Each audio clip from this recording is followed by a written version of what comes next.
For the second time in 2 months, protesters in several cities across Nigeria came out to denounce biting economic hardship in the nation, calling an end to bad governance and hunger. The protest, tagged Fearless in October, started yesterday, Tuesday, October 1st, coinciding with Nigeria's 64th Independence Day celebrations. Now, in the first wave of protests in August, several people were allegedly shot and many were arrested. Yet this time, despite fears of another crackdown, demonstrators remained determined to be heard. Joining us now is public affairs analyst Dayo Akintobi. Good morning. Thanks for joining us. Good to see you again, sir. It's a pleasure to be here. Good morning to all our viewers. I think you probably would just start with asking, what the significance is of having protests on the same day Nigeria celebrating 64th independence anniversary, and if that is a scorecard for where Nigeria is at 64, or a scorecard for the current administration's performance as we celebrate. Well, the timing is symbolic, really, because if you consider the fact that an independence celebration, you are celebrating freedom from colonialism. Yes. You are shackled, more or less, and you managed to escape this bondage. And 64 years later, you are taking a review to see how far you've come in that period of time. So it's quite symbolic that a group of people are protesting against bad governance, and they've chosen this significant day because this day commemorates our journey so far. And for them to choose this day to express grievances. Remember, this is a follow-on from the End Bad Governance protests that happened earlier in the year. And in the aftermath of those protests, the government took a lot of steps to try to discourage that type of thing from happening again. So the fact that people actually came out yesterday in numbers across various cities, it goes to show that our grievances are real, the pain is pinching, the shoe is really pinching, and this is the only way to make our voices heard and to let the government know that the pain is real. In Abuja, they are cocooned and cloistered in the opulence of the Aso Rock Villa, and they really don't feel what the man in the street is feeling. Even when they're on the street, they're in their bulletproof SUVs with tinted glasses, tinted windows, they can't really feel what we feel. And the only way to let them get a sense of that is to express it, and that's what people have been trying to do. I don't know if it's if it's an honest or it's a true reflection. When like you've said, that these people don't feel what the citizens feel. I don't know that it is just that, because it doesn't. I mean, the current president has almost never felt what the people feel. Every other person who is currently in National Assembly, most of them have been there for many, many years. So they seemingly have been, shielded from feeling what the people feel. And they're not because they feel what the people feel. It's mostly because they should make things better. And do they have to feel it first to be able to make things better? How do you begin to address or proffer solutions to a problem that you're not conversant with? I also put it to you that those people you're talking about, they are us. They come from our midst. Very true. And they have to feel what we feel. But I think the trappings of office have insulated them somewhat from the reality. But that doesn't mean they're not aware. They live and they breathe and they have family, they have children, they have relatives, they have community members. That's my point. So it's not, you don't have to feel it directly to be aware of what the people are dealing with. It then, matters if you care enough to change that reality. I don't think there's any politician that really cares enough, because the national interest is subservient to the agenda that took them into politics in the beginning. So it's not about caring from the standpoint of modern political theory. Nobody cares beyond what the direct individual agenda for being in politics is. So they pay lip service to the fact that, yes, we're out for progress, we're out for development, we want human development indices to improve. They pay lip service to that. But in the real sense of the word, politicians live to perpetuate themselves in office and to pursue a very narrow agenda. So when that agenda conflicts with the public interest, grievances rise to the surface. You see these expressions And I mean, I have a theory that the best way to express a political grievance is at the ballot box. But until we can't get there till 2027, and if we're feeling the pain today, we have to get the government to be sensitive to the pain. And even in 2027, what is the guarantee that the general populace would be able to say that they confidently believe in INEC's procedure and processes? Because what we've seen in the past few years is that there's been a strong opposition of the Independent National Electoral Board, commission.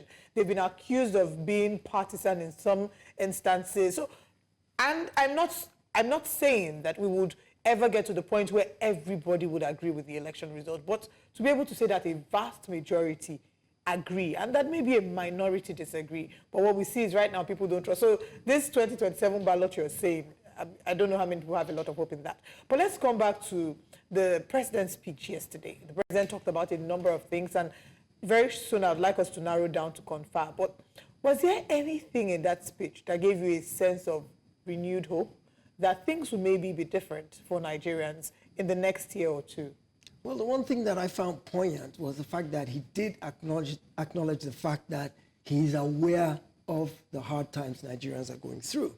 And he said, well, when he came into office and he reviewed the situation at hand, he came to the conclusion that we either restructure, well, we either go undertake reforms and progress, and make progress and prosper, or we maintain the status quo and perish. Although he didn't use the word perish, he said collapse.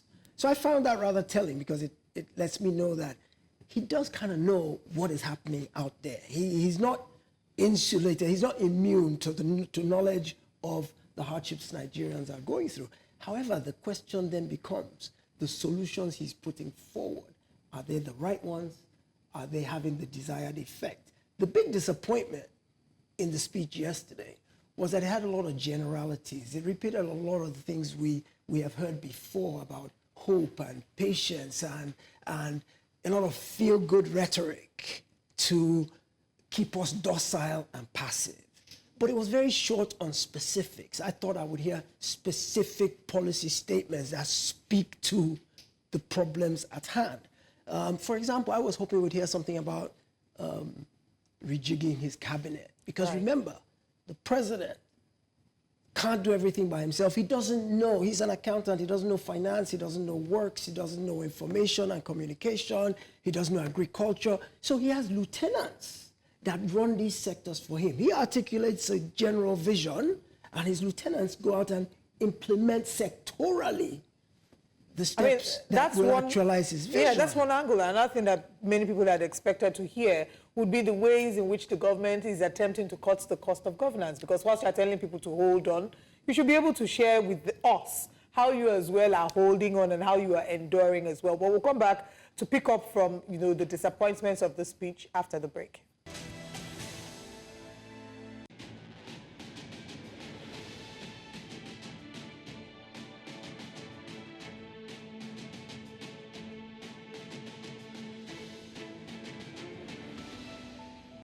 Welcome back. Now, we're still having a conversation about the protests, and so far the journey to where Nigeria is and where we ought to be, and we're still joined by a guest in the studio. Now, before we went on the break, we had started to talk about the disappointments in the speech. You had mentioned the rejigging of the ministerial cabinet, and then I talked about how we also didn't hear about how the current administration intends to cut the cost of governance. There's another area that has generated a lot of reaction, and that's the proposed 30-day youth confab.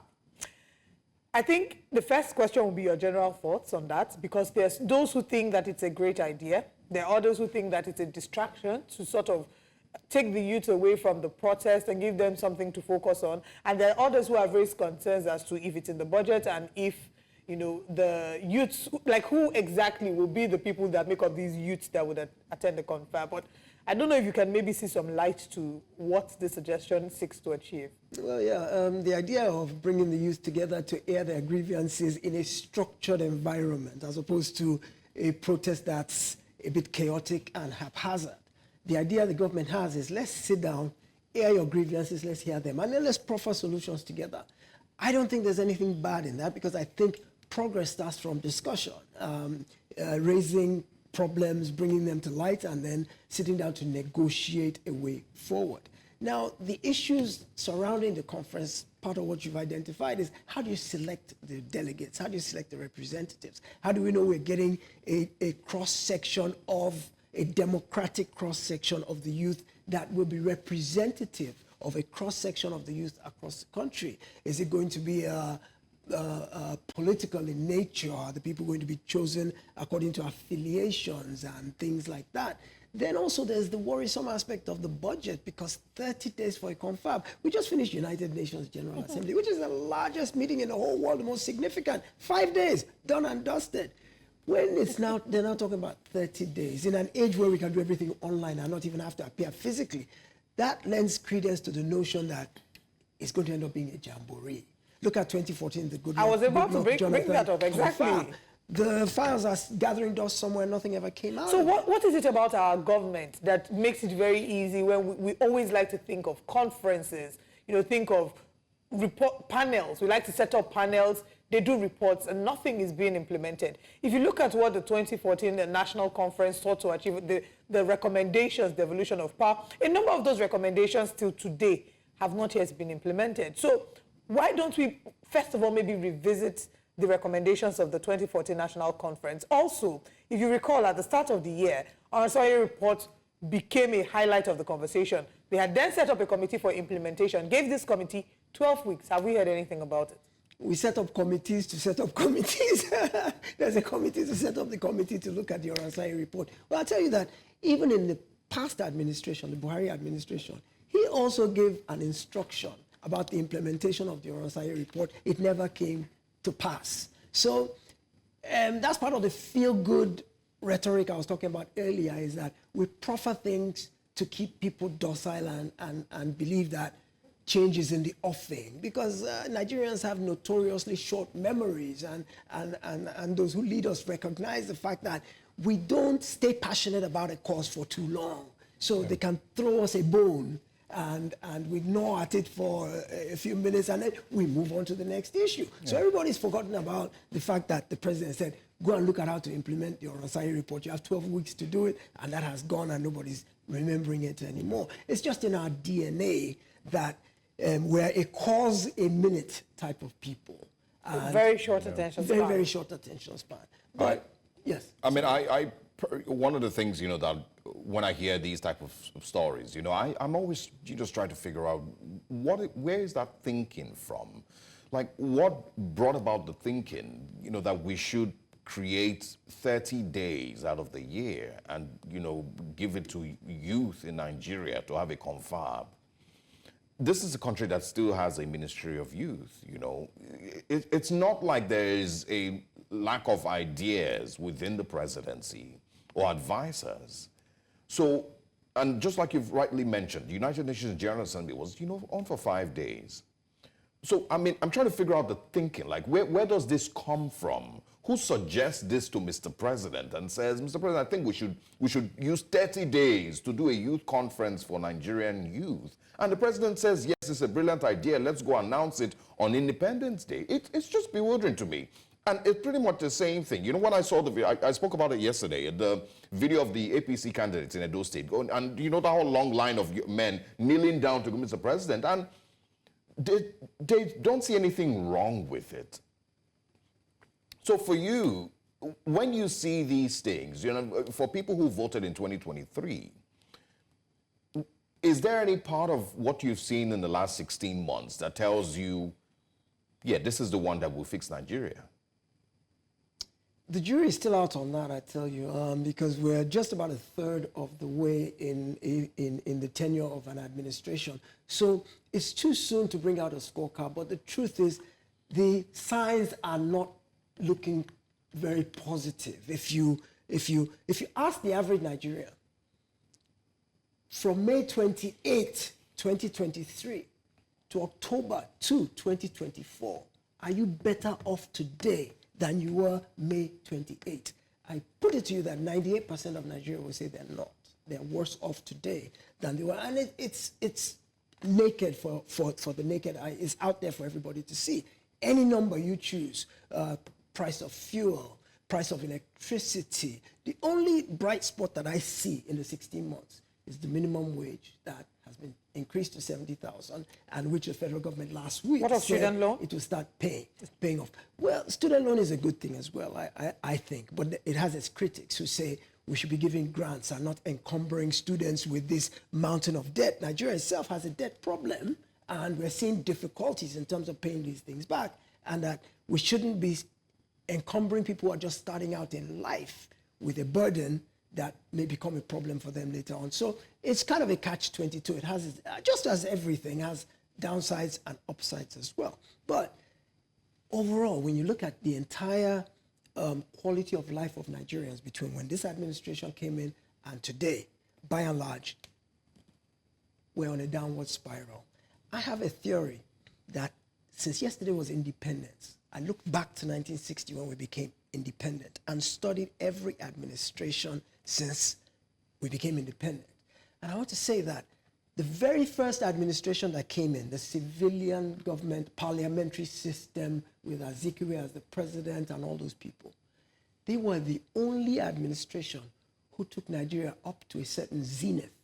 And ever since then, with each succeeding administration, we've just been on a downward spiral, and it's been getting worse with each administration. There are occasional flashes of brilliance. You know, Gowon did one or two things. Obasanjo in his time got Paris Club to, in his time as civilian president, Paris Club forgave our debt. He brought GSM. So there's occasional flashes. But holistically, as a country and as a people, we've been on a continuous downward slide. If you look at all of our developmental indices, it's getting worse and worse and worse. I say, in our national life, this is the lowest point we have ever been since independence. Yeah. So how we can now begin to say that this is the administration that is going to turn things around and begin to redress that slide? Well, I don't see it. So it does seem that we have to wait for a miracle. You know, every time we have one of these conversations, it leaves you feeling very discouraged. But we can only just hold on to hope. The hope hasn't yet been renewed, but we will keep holding on to hope. And holding the government to account and asking the necessary questions. Dayo Akintobi, it's always a delight to have you. Thank you so much for gracing us. My pleasure.